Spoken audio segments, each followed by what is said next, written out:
The monitoring station hung in the darkness like a silver eye, watching over 1,000 star systems. Inside, Junior Observer Tellus pressed his slender fingers against the console, his blue skin pale with worry. The distress signal screamed through the speakers again, raw and desperate. "How long until they fall?" asked his supervisor, Commander Yelesh. Her voice was tired. They had seen this before. 2 days, maybe 3 if they're lucky. Tellus turned off the sound. The screaming was too much to bear. "HFY doesn't have weapons. They're just miners. The Voran Swarm will take everything." The Voran Swarm. Even the name made species across the galaxy afraid. They were like locusts made of metal and hate, consuming world after world. The hive mind controlled millions of drones, and they never stopped, never showed mercy, never grew tired. Commander Yalish looked at the star map floating in the air between them. HFY was a small yellow dot, far from any coalition fleet. "Send their distress call to all nearby ships. Maybe someone will help." But both of them knew the truth. No one would come. It was too far, too dangerous. The Voran Swarm killed everything that challenged them. HFY would become another dead world, another story whispered in fear across the stars. The signal went out into the black ocean of space, carrying the desperate hope of 40,000 people who had no idea they had already been abandoned. Across the galaxy, most ships ignored it. Pirates thought it was a trap. Merchants changed course to avoid the danger. Military vessels checked their orders and kept moving. The Coalition Council met in their great chamber and voted. Intervention was too risky. They would remember HFY in their prayers, but there was one ship that heard the call and did not look away. The Perseverance cut through the fabric of space, its massive engines pushing it toward a new world that would become humanity's 4th colony beyond Earth. Inside, 3,000 people lived in the rotating sections, growing food, raising children, and dreaming of the planet they would build together. Captain Sarah Chen sat in her command chair, studying reports, when her communications officer spoke up. "Captain, we're picking up a distress signal. It's bad." Sarah listened to the translation. Words of fear, of homes burning, of children crying. The voice begged anyone listening to help them. She felt something cold settle in her stomach. "Where is it coming from?" "HFY. It's 3 days off our course." "Ma'am, I'm also detecting another signal. It's from something called the Aurelian Coalition. They're warning all ships to stay away. There's something called a Voran Swarm attack in progress." Sarah stood up. Her crew watched her, waiting. They all knew that look on her face. She was making a decision that would change everything. "Change course. Take us to HFY." Her first officer, Commander Liu, stepped closer. His voice was quiet. "Captain, we're a colony ship. We have families aboard, children. This coalition is warning everyone away for a reason." "I know what we are," Sarah said. Her voice was steady and calm. "But we're also human, and humans don't ignore people who are dying when we can do something about it. We don't even know these aliens. We've never made contact with them before." Sarah looked at the star map, at the small dot that was HFY. Somewhere on that world, people were looking at the sky and praying for rescue. "They called for help, Commander. That's all I need to know. Prepare the Marines. Wake up everyone in the military section, and somebody send a message to this coalition. Tell them humanity is responding to the distress call." The bridge crew moved fast. They had trained for this, though they hoped they would never need to.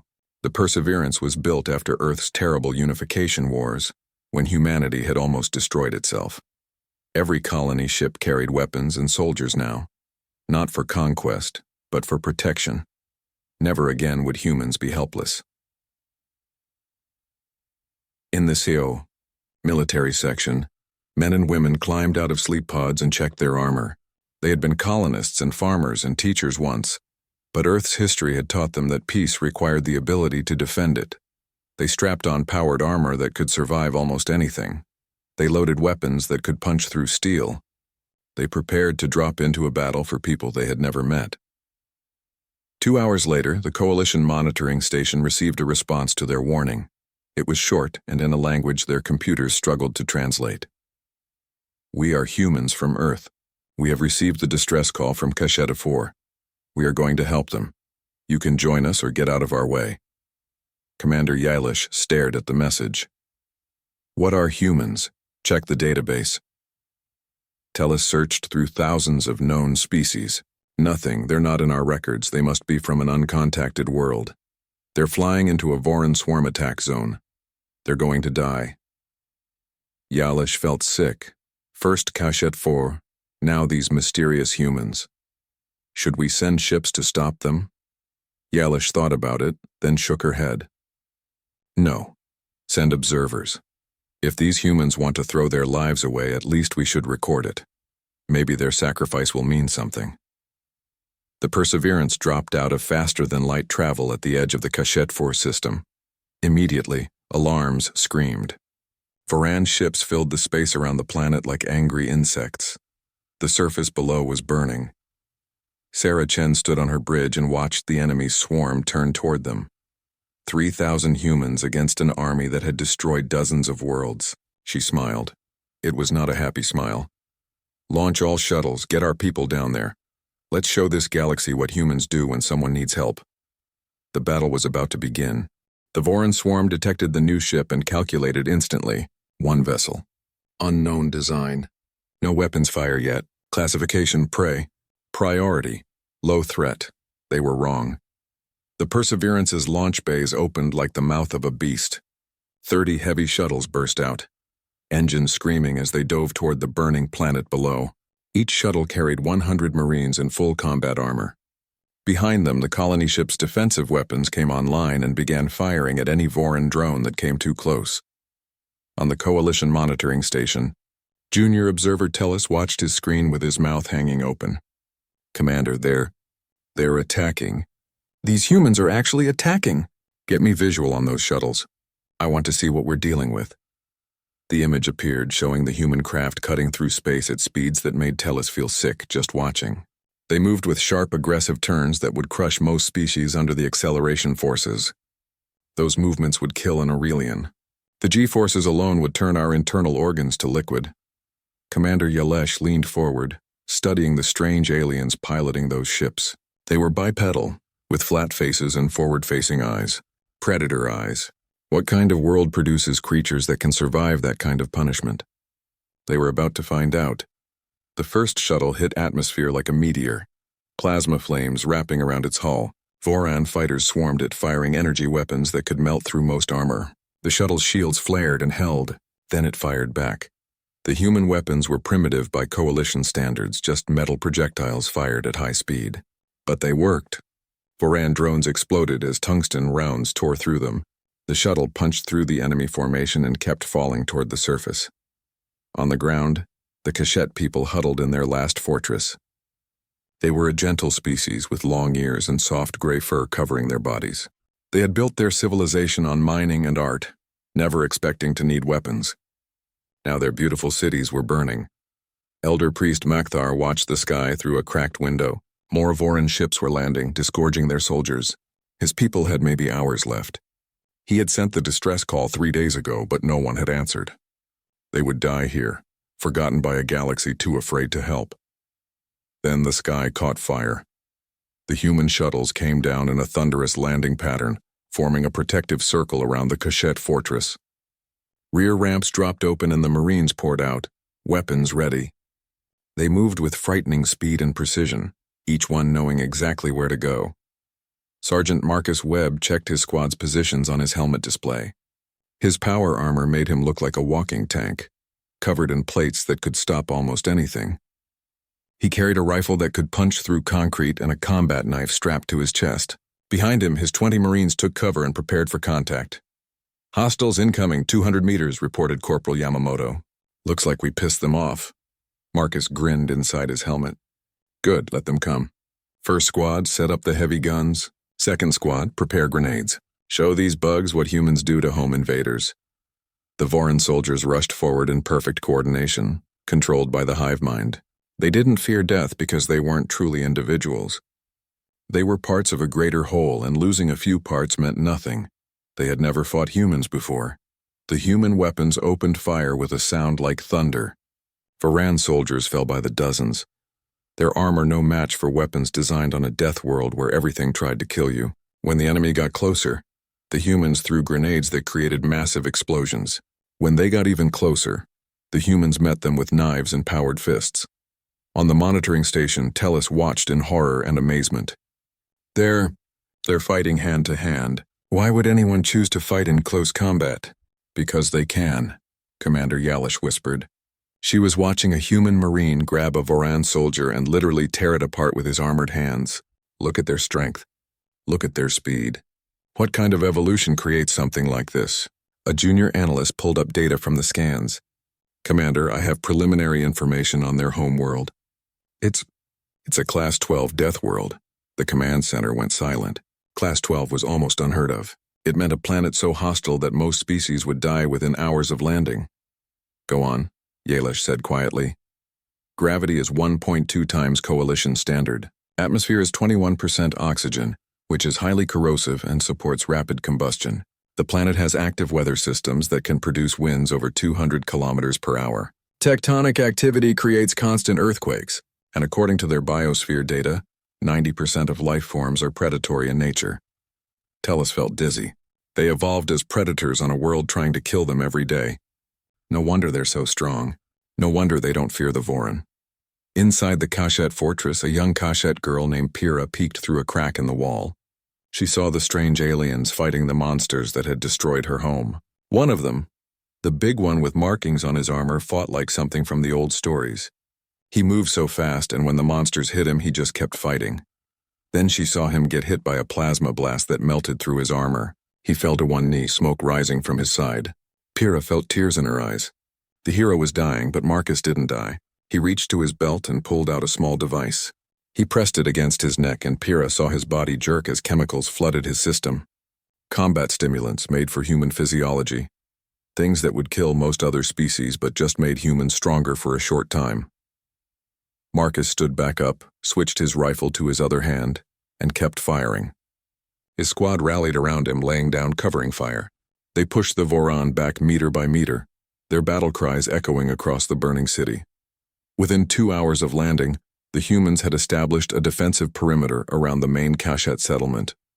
They set up automated guns, deployed shields, and dug fighting positions. They moved with the efficiency of people who had done this 1,000 times before. Captain Chen landed with the command shuttle and found Marcus directing his Marines. Sergeant, report. Perimeter secure, Captain. We've got maybe 2,000 Kashet civilians in the fortress.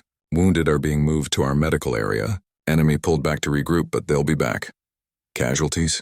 12 wounded, none critical. The armor held up good. Marcus looked at the fortress. Captain, these people are miners and artists. They never had a chance against the swarm. Sarah nodded. She had seen the Kashet children watching from the windows, their large eyes filled with fear and hope. Then we make sure they survive. Hold this line, Sergeant. Yes, ma'am. Marcus paused. Captain, why are we doing this? We don't know these people. This isn't our fight. Sarah looked at him steadily. A child called for help, Marcus. That's all the reason we need. As night fell on Kashet 4, Pyrrha found the courage to approach one of the human guards. Marcus looked down at the small alien girl with the big eyes and soft fur. She was shaking with fear, but she still came forward. Why? She asked in broken coalition standard language. Why you come? Marcus knelt down so he was at her level. His armor made him look like a monster, but his voice was gentle. Because you called for help, little one. And where humans come from, we don't leave people behind. Pyrrha started to cry, and Marcus stayed there with her until her mother came to take her away. High above, in orbit, the Voran hive mind analyzed the new threat. These humans were more dangerous than calculated. It sent a signal across space calling for more ships, more soldiers. This world was now a priority target. The humans would be destroyed. The Aurelian Coalition Council chamber was older than most civilizations.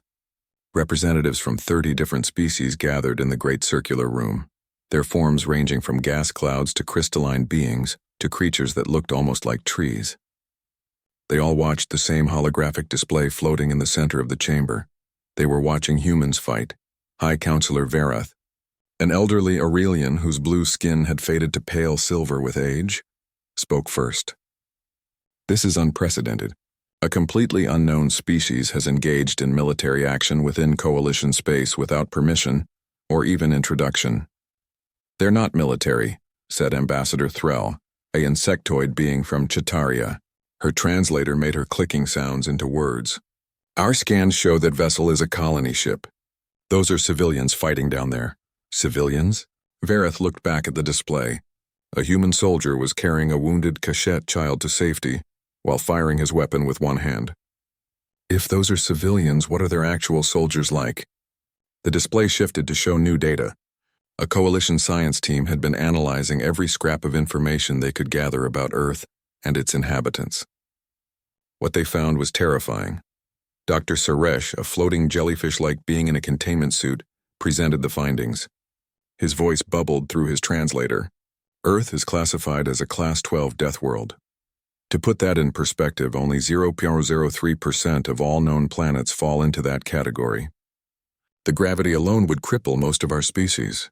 The atmospheric oxygen content causes rapid oxidation of metals and supports combustion at frightening rates. He brought up images of Earth's predators. Lions hunting in packs, sharks cutting through water, bears that could tear apart vehicles. Humans evolved alongside these creatures. They survived by becoming endurance predators. They can run for days without stopping, tracking prey until it collapses from exhaustion. Their bodies regulate temperature through liquid secretion, allowing them to operate in extreme heat. They have exceptional pattern recognition and can throw objects with deadly accuracy, a skill almost unique in the galaxy. Another counselor, a methane-breathing species that looked like living shadow, spoke up. This explains their combat capability, but not their motivation. Why would they risk themselves for the Cachette?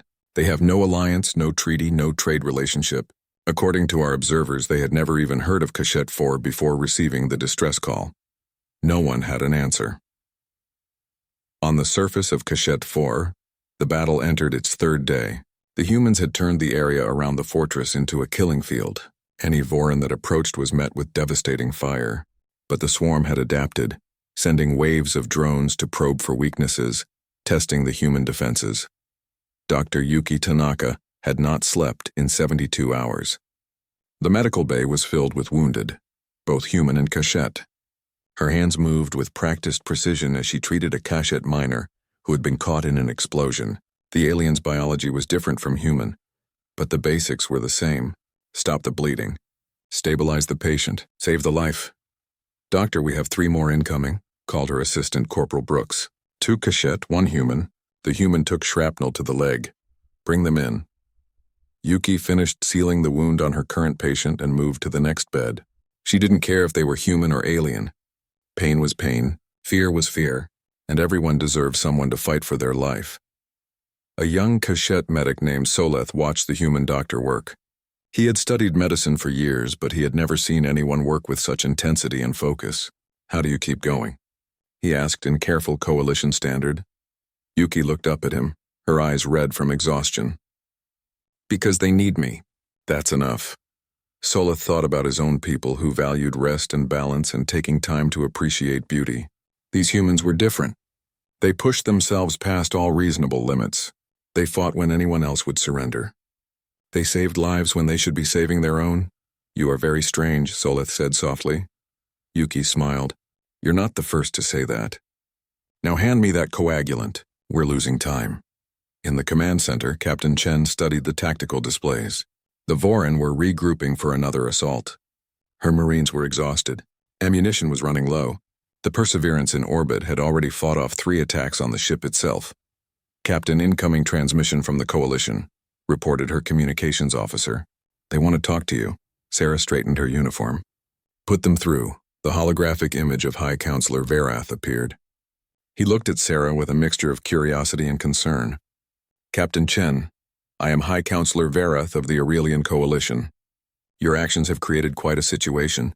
Counselor, are you here to help or complain? Verath blinked, surprised by her directness. I need to understand. Why are you doing this? You are colonists. You have families on your ship, children. Yet you're fighting a war for people you don't know in a place you have no claim to.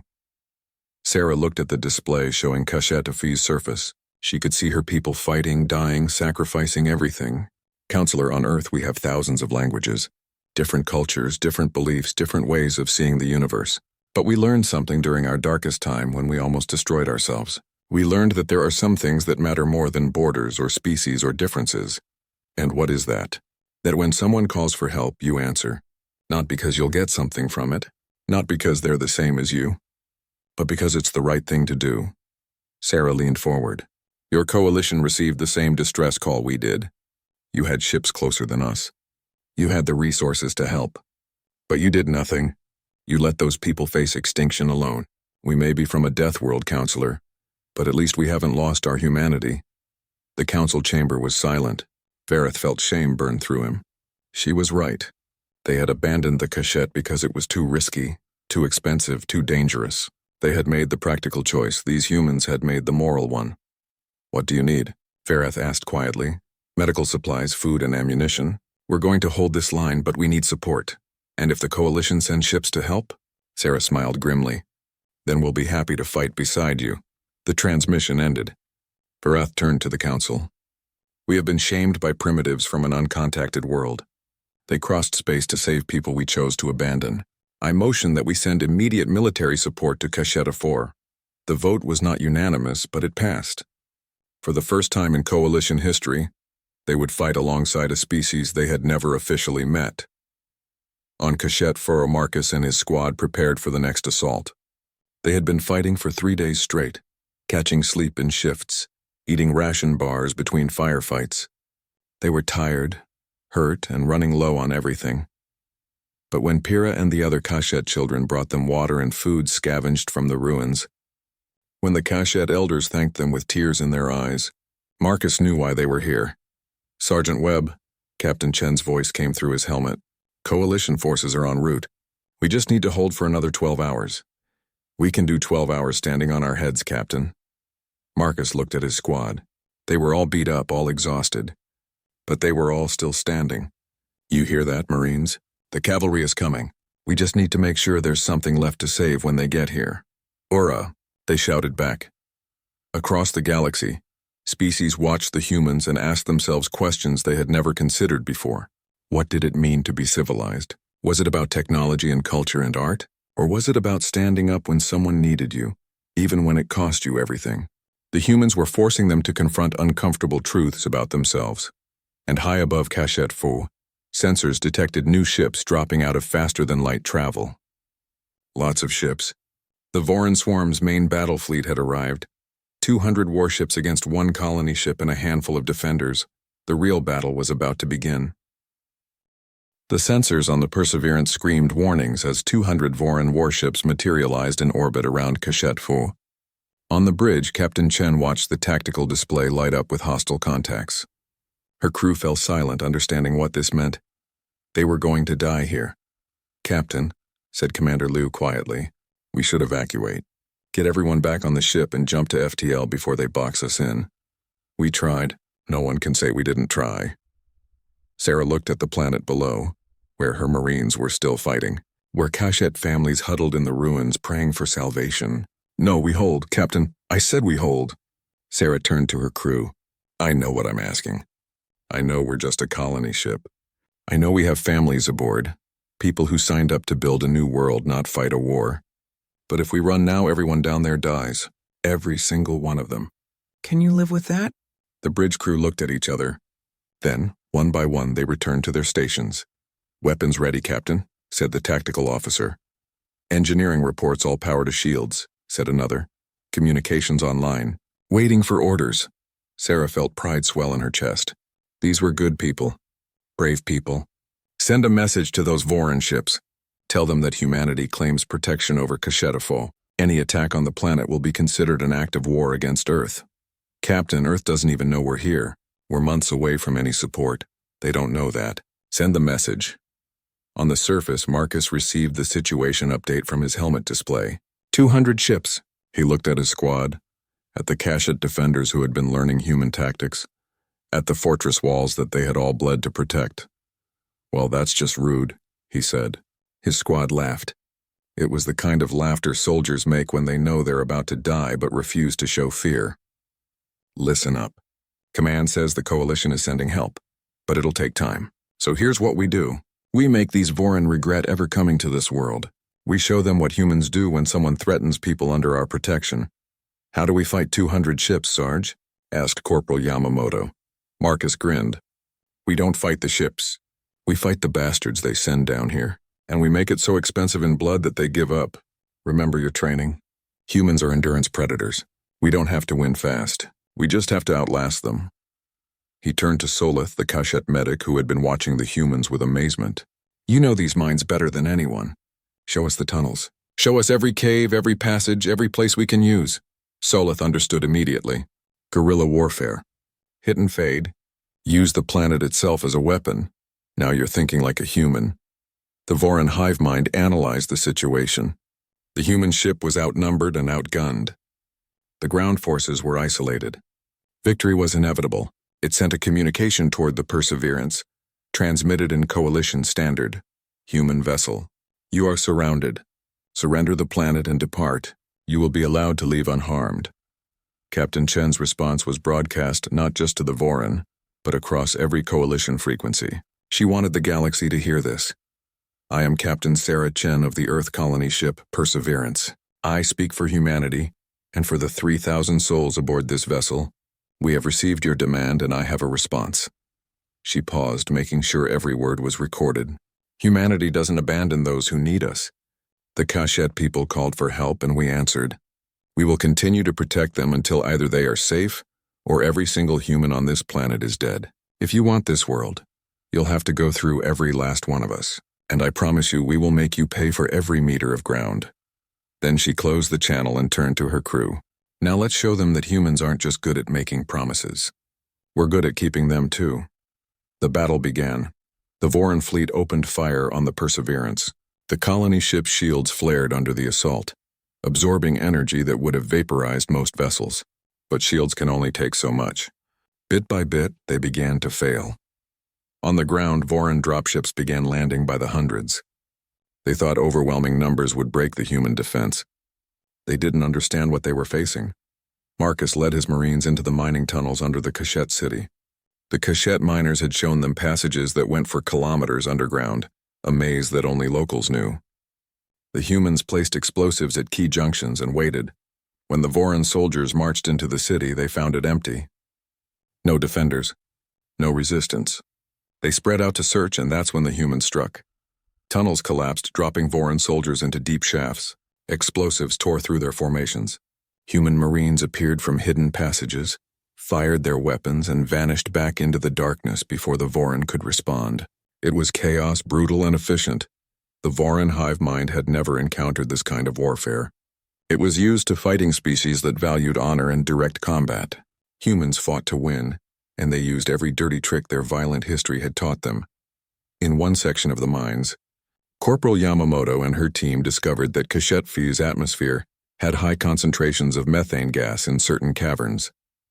She rigged explosives to rupture the gas pockets when Voran soldiers passed through. The resulting fireball consumed an entire battalion. In another area, human engineers worked with Kashet mechanics to convert mining equipment into improvised weapons. Heavy drilling machines became battering rams. Ore crushers became traps. Even the magnetic rail systems used to move materials were turned into weapons that could launch metal debris at supersonic speeds. The Kashet people watched in amazement. They had thought of their mining equipment as tools of peace and industry. The humans saw them as weapons waiting to be used. Elder Priest Makthar approached Captain Chen in the command center. Your people fight with such ferocity, but I also see your medics treating our wounded before your own. Your soldiers sharing their rations with our children. How can you be so violent and so kind at the same time? Sarah looked at the old priest. Because Earth taught us that life is brutal and beautiful at the same time. We evolved on a world that tried to kill us every day. We learned to fight, yes, but we also learned that survival means protecting each other. The strong defend the weak. The healthy care for the sick. We're dangerous because we had to be. We're compassionate because we chose to be. I do not understand your species, Makthar said softly. Neither do we sometimes, but we're here and we're not leaving. Above the planet, the Perseverance was dying. Fires burned in multiple sections. The shields were down. Crew members worked desperately to keep life support running. But still the ship fought. its weapons tearing into any Voran vessel that came too close. In the engine room, Chief Engineer Rodriguez diverted power from non-essential systems to weapons. "Captain, I can give you one more big shot, but it'll burn out the main cannon. We won't get a second chance. Target their command ship, the big one in the center of their formation. Ma'am, even if we hit it, they'll tear us apart immediately after." "I know. Do it anyway." The Perseverance's main weapon, designed to clear debris from colony sites, charged up for the last time. It fired a lance of coherent energy that cut through space and struck the Voran command vessel. The enemy ship exploded in a ball of fire. Then the Voran fleet opened fire with everything they had. The Perseverance shuddered under the assault, armor peeling away, systems failing.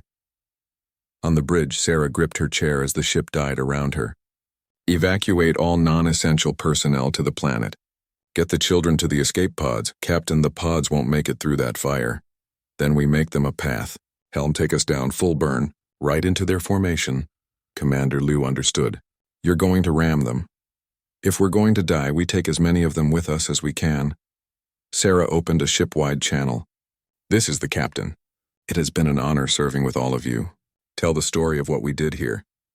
Tell them that humanity stands for something. Tell them we don't abandon our friends." As the Perseverance began its death dive toward the Voran fleet, every human on board sang. It was an old song from Earth, one that soldiers had sung in 1,000 wars. A song about standing together when all hope was gone, about fighting for something bigger than yourself. The Coalition observers watched in stunned silence. They were watching 3,000 people choose to die rather than abandon a world they had known for less than a week. "They're insane," whispered Junior Observer Tellus. "No," said Commander Yalish. "They're human, and we should have been here with them from the start." She opened a communication channel to the Coalition fleet that was still hours away. "This is Commander Yalesh at Monitoring Station 7. I am transmitting the coordinates of the battle at Kashedofi.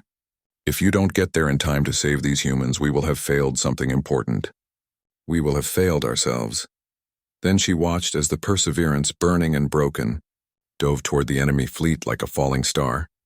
And just as it seemed all was lost, sensors detected new FTL signatures. Lots of them. The Coalition had arrived. The Coalition fleet materialized in a perfect battle formation, 50 warships strong. They were ships from a dozen different species, each one armed with weapons that had defended the galaxy for centuries. At their head was the battlecruiser Unity's Voice, commanded by Admiral Kelleth of the Aurelian military. The Admiral looked at his tactical display and saw the Perseverance falling toward the Voran fleet, trailing fire and debris. He saw the human colony ship, dying but defiant, still trying to protect the world below. "All ships engage the Voran fleet. Fire at will. Show them that the Coalition protects those under our watch." He paused. "And show those humans they're not alone anymore." The Coalition weapons opened fire and space lit up with energy beams and missile trails. The Voran fleet, surprised by the sudden appearance of reinforcements, tried to regroup. But they were caught between the dying Perseverance and the fresh Coalition forces. The battle turned into chaos. On the bridge of the Perseverance, Captain Chen watched the Coalition ships tear into the Voran formation. Relief and disbelief warred in her chest. "Helm, pull up. Emergency power to attitude thrusters. Get us level." "I don't know if we can, Captain. Half our systems are gone." "Try anyway. We didn't come all this way just to crash into the ocean." The crew worked desperately.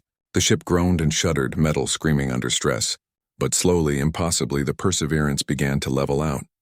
It fell toward Kashedofi's surface in a barely controlled descent, engines sputtering but no longer on a collision course with the Voran fleet. "Brace for impact," Sarah shouted. "This is going to be rough." The Perseverance hit the ocean 10 kilometers from the Kashyyyk city. The impact broke the ship in half, but the forward section stayed intact. Emergency systems kicked in, sealing bulkheads, keeping the water out. The crew was battered and bruised, but alive. In orbit, the Coalition fleet drove the Voran ships back. Admiral Kelleth coordinated the assault with practiced precision. Within 2 hours, the remaining Voran vessels jumped to FTL and fled, leaving their ground forces stranded. On the surface, Marcus and his Marines emerged from the tunnels to find the Voran soldiers in disarray. Without the hive mind's direct control from the ships above, the drones were confused and slow. It was almost easy to finish them off. When the last Voran soldier fell, Marcus sat down on a pile of rubble and took off his helmet. His face was covered in dirt and dried blood. His armor was scorched and dented. But he was smiling. "We did it," said Corporal Yamamoto, sitting next to him. "We actually did it." "Never doubted it for a second," Marcus lied. They both laughed, too tired to care. Cachette children began emerging from the shelters, looking around at the destroyed city and the strange aliens who had saved them. Pyrrha ran to Marcus and hugged his armored leg. He patted her head gently, careful not to hurt her with his gauntlets. "Thank you," she said in her small voice. "Thank you for staying." Marcus felt something tight in his chest. "Anytime, kid, anytime." 3 days later, Coalition medical ships and supply vessels filled the orbit around Cachette Foe. Engineers worked to pull the Perseverance's sections from the ocean and assess if the ship could be repaired. The answer was no, but the humans didn't seem to care. They were too busy helping the Cachette rebuild their city. High Counselor Vareth landed at the makeshift spaceport and requested a meeting with Captain Chen. He found her in what used to be a Cachette school, now converted into a coordination center for reconstruction efforts. Sarah was planning housing for refugees when the counselor arrived. She stood and offered a tired salute. "Counselor, thank you for coming. And thank you for the support. You saved a lot of lives." "No, Captain. You saved them. We merely helped finish what you started." Varath looked around at the humans and Cachette working side by side, clearing rubble, building shelters, treating the wounded. "I came to formally apologize on behalf of the Coalition. We received the same distress call you did. We had the resources to help, but we chose not to act. We let fear guide our decisions, and then you came anyway. That takes courage, too. Your words shamed us into action. Without you, we would have let these people die." Vareth pulled out a data tablet. "The Coalition Council has voted unanimously to offer Earth membership in the Coalition, along with full trading rights and access to our technology database. We would be honored to count humanity among our members." Sarah took the tablet but didn't look at it. "I'll have to send this to Earth and let them decide. But Counselor, I need you to understand something. We didn't do this for trade deals or technology or membership. We did it because it was right. I know. That's why we want you to join us. The Coalition has grown comfortable, complacent. We've forgotten what it means to stand for something." "You reminded us." Varath gestured to the window where Cachette and humans worked together. "You've also created quite a problem. Every species in the Coalition is asking questions now. Why did unknown aliens care more about Cachette 4 than we did? What does it say about us that primitives from an uncontacted world showed more courage than our fleets?" "We're not primitives," Sarah said with a slight smile. "We're just new to the neighborhood." "Fair enough. There's another matter. The battle cost you dearly. Our count shows 847 human casualties, dead defending a world they'd known for less than a week." Sarah felt the weight of those numbers. 847 people. She knew every name, every face. They died heroes. We'll make sure their families know that. The Cachette people are asking permission to hold a memorial service. They want to honor your dead according to both human and Cachette traditions. They want to make sure your people are remembered. That would be good. Thank you."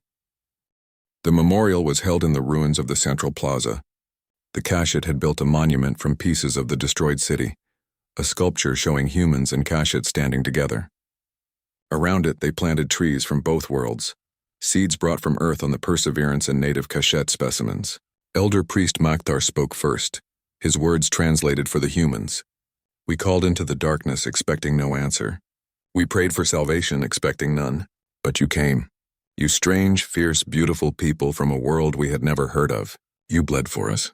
You died for us, and we will never forget." Then Captain Chen spoke, her voice steady despite the tears on her face. "We lost 847 people here, mothers and fathers, brothers and sisters, friends and lovers. They were colonists who wanted to build a new world, not soldiers looking for glory. But when they heard people crying for help, they didn't hesitate. They showed the best of what humanity can be. They showed that strength without compassion is just cruelty, but compassion without strength is just words. They had both." She looked at the Cachette gathered around the monument. "You asked why we came. Because you needed us. That's all. That's everything. Where we come from, we have a saying, we leave no one behind. It doesn't matter if you're human or alien, friend or stranger. If you need help, we answer. That's the promise humanity makes to the galaxy. The ceremony ended with both species honoring their dead in their own ways. The humans sang their soldier songs. The Kashet performed their funeral dance. And somehow it fit together, two different people united by shared grief and hope. 1 year later, the planet formerly known as Kashetrv had a new name in human languages: Remembrance. The Kashet kept their own name for it, but they understood what the humans meant. This was the place where the galaxy changed. The human colony that was supposed to settle elsewhere decided to stay.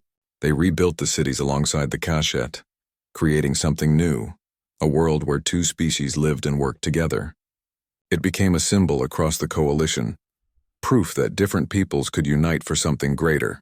The Perseverance was beyond repair, but its hull sections were converted into monuments and museums. Children from dozens of species came to see the ship that had stood against impossible odds. On Earth, humanity received the Coalition's invitation and accepted, but they made it clear that membership came with conditions. If the Coalition received distress calls, they would answer them. All of them. No more debates about whether it was safe or profitable or convenient. The galaxy agreed. The humans had taught them something important. Marcus stayed on Remembrance, training both human and Kashet in defensive tactics. He adopted Pyrrha after her parents died in the battle, raising her as his own daughter. She grew up speaking both languages, belonging to both cultures, a living bridge between two worlds. One evening, Marcus found her looking at the stars. She was 14 now, tall and confident, wearing the mixed clothing styles of both her peoples. "Thinking about your parents?" he asked gently. "Thinking about that day, when you came down from the sky." She looked at him. "Why did you stay, Marcus? You could have left when the battle was over, gone to another colony world." Marcus thought about it. "Because this is home now." "Your home. Sometimes you don't choose where you belong. It chooses you." "Is that a human saying?" "It is now." He put his arm around her shoulders. "Come on. Your homework isn't going to do itself. Can I use the excuse that I saved humanity from educational boredom?" "Nice try. Inside, now." As they walked back to their home, the monument in the plaza caught the setting sun. On it, written in both human and Kashet languages, was a simple message. They thought the SOS was lost, that no one heard their cry. But the galaxy learned that day, as long as one human draws breath, no call for help goes unanswered. This is the promise. This is the oath. We leave no one behind. Across the Coalition, on 100 worlds, people looked at those words and felt something shift inside them. The humans had changed the galaxy not through conquest or technology, but through something simpler and more profound. They had showed everyone what it meant to care. And the galaxy would never be the same. High in orbit, Coalition patrol ships kept watch over Remembrance, not because the humans needed protection anymore, but because this world mattered. It was where they had all learned to be better. It was where they learned that sometimes the scariest thing in the universe isn't a Deathworld predator. It's a Deathworld predator who refuses to let you face the darkness alone.